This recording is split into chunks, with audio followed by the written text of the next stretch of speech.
Hi everyone, welcome back to Acres of Clay. If you're new to our channel, I'm Rhonda. This is my husband, Kevin. And if you like our channel and what we have, push the like button and subscribe.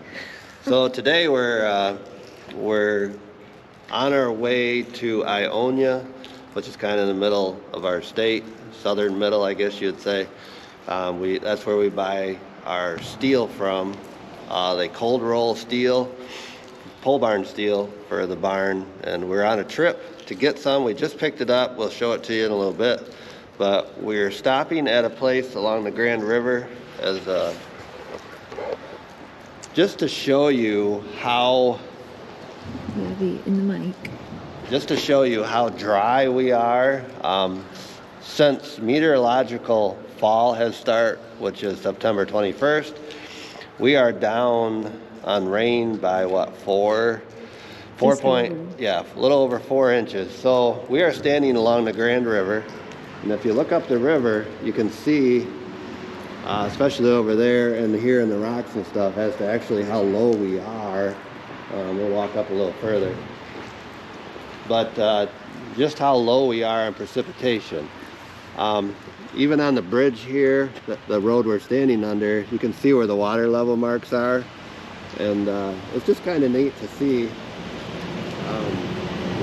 without having that much precipitation, over 4 inches, that a lot of our rivers, a lot of our ponds in our area have dropped down. I mean, you're seeing side banks like that you normally don't see this time of year. So. Yeah, and I think we're just past peak in color turning.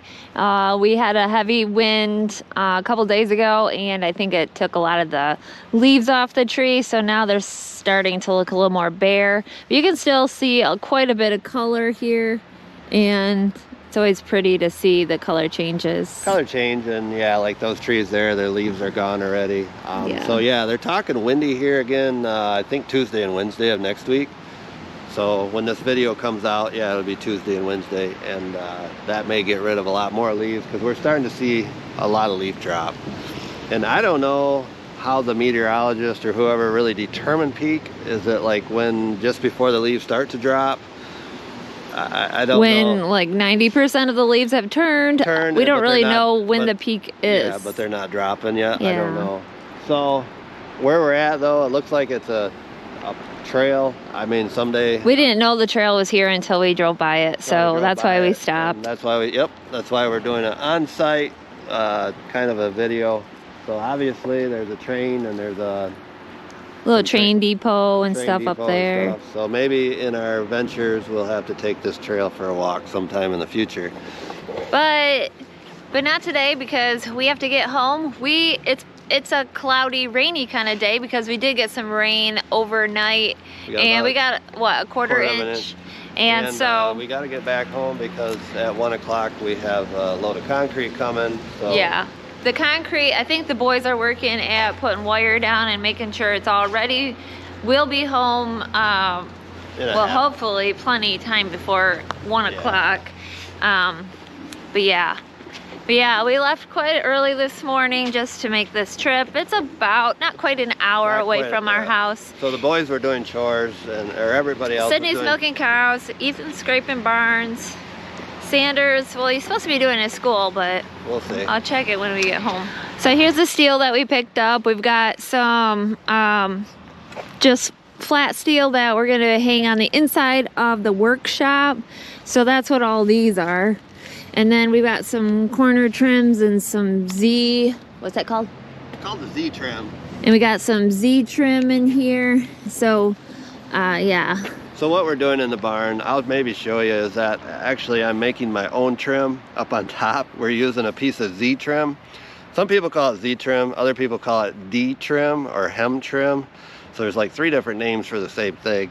Just depends where you're at. What company you go through. Yeah. So we're actually bending our own trim to put around the top where it will butt up to the ceiling. So it's kind of an idea I thought of, and that's what we're doing. So yeah, if you want to leave in the comment section, I mean, if you're peak on trees where you live at, or if your dark colors don't turn or whatever, you can. Yeah, that'd be interesting if somebody has trees that don't turn color. Yeah, or if you're past peak, at well, peak. I understand that like evergreens don't, but. Well, we know that. We know that. Pine trees. So, yeah, so we're going to hit the road again. And, yeah, we're just in a little town here and about 45 minutes from us. So we'll be home in a little bit. Here we go.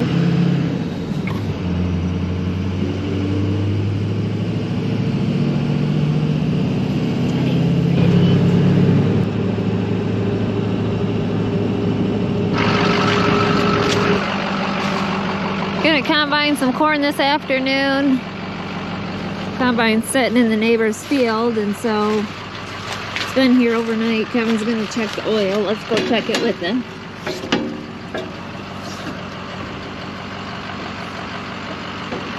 Get there fast enough. Get here fast enough. But yeah, checking the oil in it. It does use a little bit of oil, must be. So it's a little below the ad mark, so we'll get it home, which we're only a mile away. So put some oil in it. We'll get her fired up and run it home. So.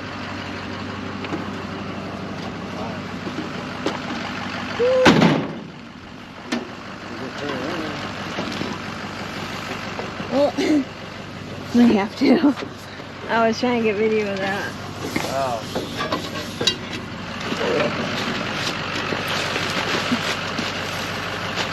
Try not to fall here.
So I already took the cap out, but that's where you put it in. That's probably hot.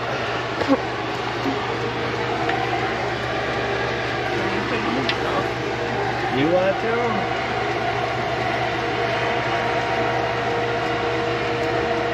to? It says that we required 4 quarts, which would be a gallon. So we'll put a gallon in, and then we'll see what it says.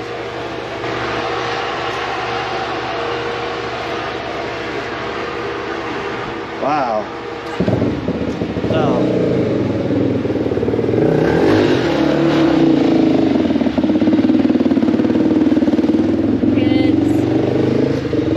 It's in their 4-wheelers. You were a kid with a 4-wheeler. I didn't do that. I think it's going to require a little more. Oh. Yeah, we'll put another half gallon in.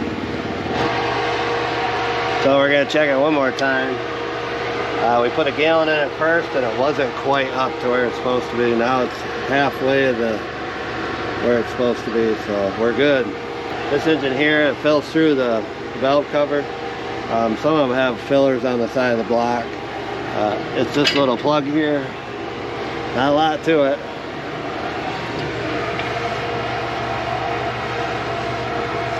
So there's that.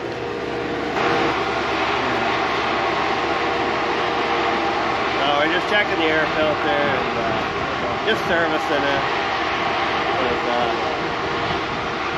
run in really dusty conditions. So.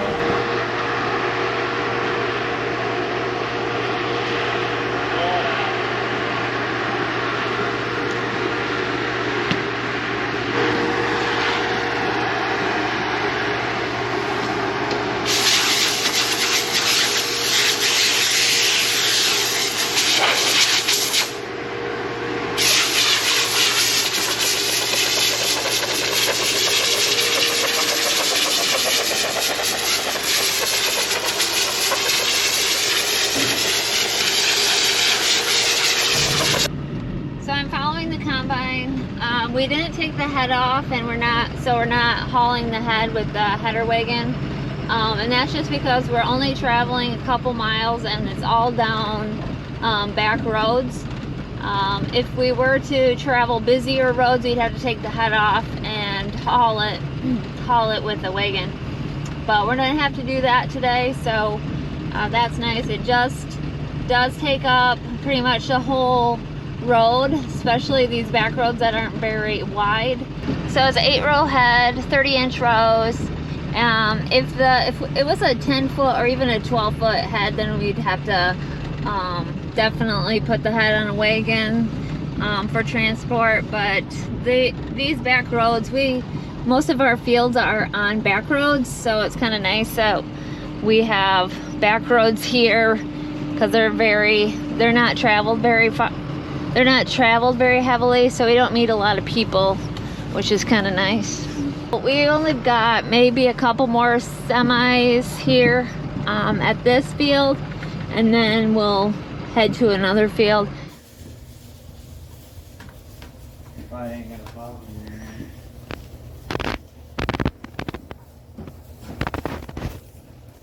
Hi, Jerry. This is Jerry, everybody. Sanders' pet friend. He is a little steer. Not so little anymore, are you? No, you're not. You will be meat for us eventually. Oh my! You like a chin rub, don't you know? Yeah. Oh, hold on. All right. Mm. He loves you.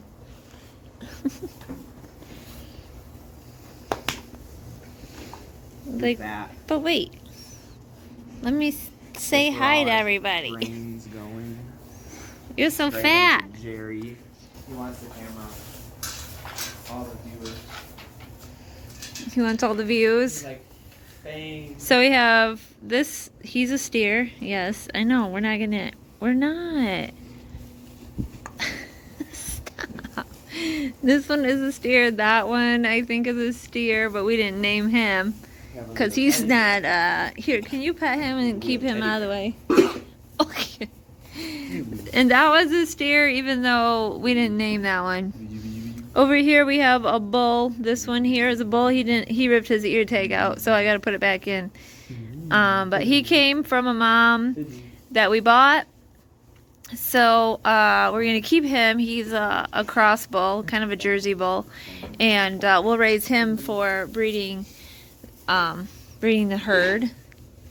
You're not so friendly, are you? Hi. Are you trying to eat me?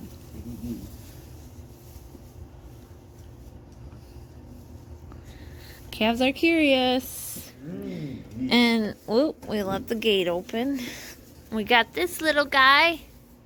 He is also going to be a little steer. He's not a steer yet, but we will raise him. I don't know if we'll raise him for beef or we'll raise him as a feeder and sell him maybe in the spring when he gains some weight, because you're kind of small right now, aren't ya? He's hungry, so he's going to get in the feeder in a second. Sanders, these guys need grain. Their grain is empty, I think, or just about. And then over there, I have another steer. I don't know why I have so many. I can't remember why. But we do raise a few for meat for our family.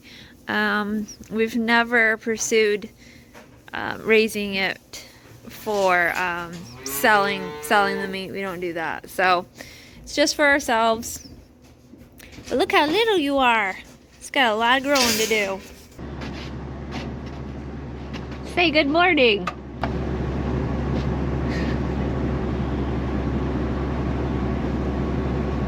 Bon voyage. Hola. Feliz Navidad. It's kind of a frosty morning.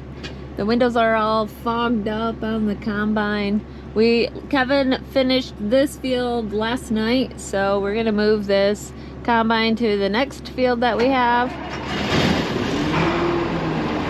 And I have to wipe his windshield off.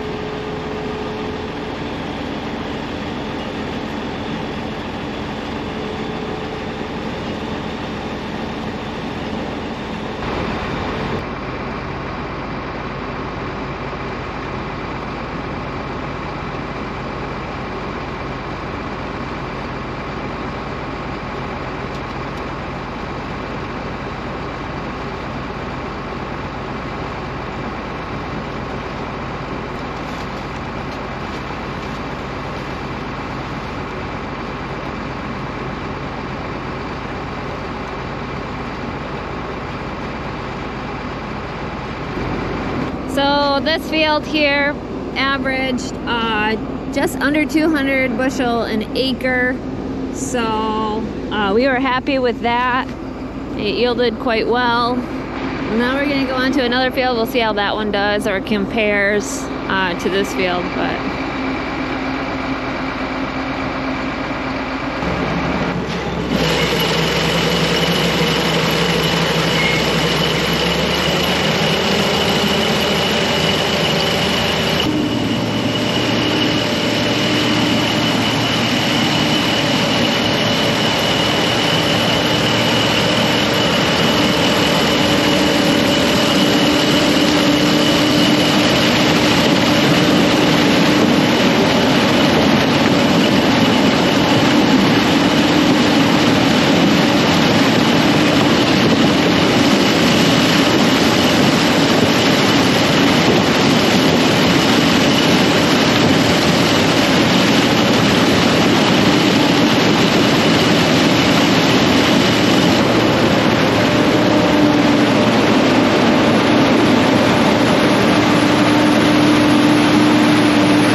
yesterday's corn.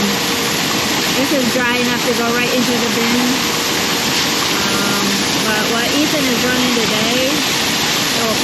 pretty dry. We'll check the moisture on it and see. Yeah. That's crunchy.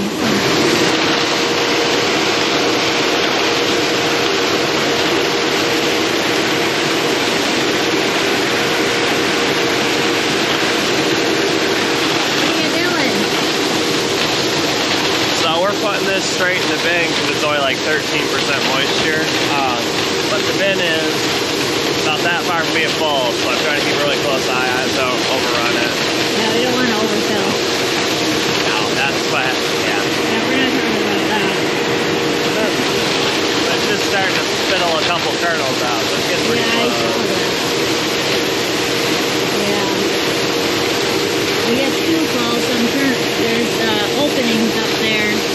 And it allows the corn to come out. Yep. And then it makes a big mess.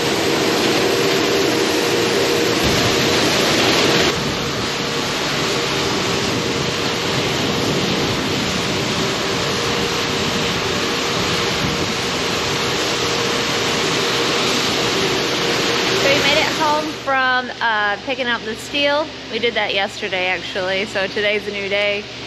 We're in the shop. Kevin's gonna describe to you what the Z trim is all about. But I also wanted to mention last video, if you watched last week's video, we talked about these doors, these overhead doors. I don't know if the guys have fully made up their mind what they're gonna do, but I appreciate everyone's comments on ideas of what they should do or should not do. So I read the comments, at least to Kevin. I think Sydney might have read some of them too. So they've got different ideas now, and I think it was definitely helpful that you guys put your input in. So thank you. So we mentioned, like Rhonda just mentioned about the Z trim. So if you come down here and you notice, we poured a concrete wall around the pole. And the pole is 5.5 inch by 5.5 inch, and the concrete wall is 6 inches exactly. So that leaves a little bit of a ledge. So if you look down here. Oh, so right here, you're saying is a ledge. So this Z trim, which is, you know, there's many different names for it. And so what we're doing is putting Z trim on the bottom, so it covers this ledge and kind of decoratively covers the edge of the concrete. So what we do is screw it to the bottom board that we have, and then we, like right here, we've already started. Then we set the inside wall steel on it. So it makes I think it covers the concrete well. It just kind of makes a nice edge on it, versus just bringing the steel down to the concrete. Some people will use like a J trim. I can show you that here on the wagon in a minute. So some people, they would use a J trim. So you got your concrete wall, and then you got your, let's see, vertical is this way. It's a horizontal purlin that we fasten our steel to. And they would put this on the bottom, and then put the steel into it to hold it. I thought that the Z trim would look better, and I kind of think it does. So that's the only reason you're doing it, is for looks? Well, not necessarily for looks, but it's just, it fits this better, and it seals up. It just covers it up better, and I think it'll seal it up better. Because if we need to, we could put some insulation up under that Z trim, because we do have, between this purlin and the concrete wall, we do have a sill sealer in there also. So just kind of the different options that are out there for if you guys want to build. So these Z trim, we are customizing this Z trim. We thought of it, instead of using 2 J trim on the top for the steel, we're taking a Z trim. I have a family member that has a bender, and we're taking, this is what the Z trim originally looks like. We're taking it, we're bending the top over. so that it's no longer in the shape of a Z, but kind of, I don't know if you guys can see that. Kind of has, now you're just bending this. Bending this, yeah. Bend this over, and then I'll take you up on the scaffolding here, and I'll show you how we're using it. Alright. So we flip it this way. So we leave this gap and overhang down. And what we're doing is putting it right up against the trusses like that. And then the roof steel that we're going to put on will slide right into that groove. The channel? Into that channel and seal it up. So we're doing this instead of using a J-trim here and a J-trim on the top. So if you... So the wall steel goes under? Yeah, and if you shine, or if you can see that over here. They did that up there. I don't think you can see that, but that's what they've done there. Then when we put the ceiling steel on, it'll just go right in that channel. So this way, these Z-trim are about the price of one J-trim. So we're saving some money by using one of these and bending it to accommodate the steel. So there, that's what we're working on so far. So thank you all for watching. We hope you have an amazing day, and we will see you in the next video. Take care.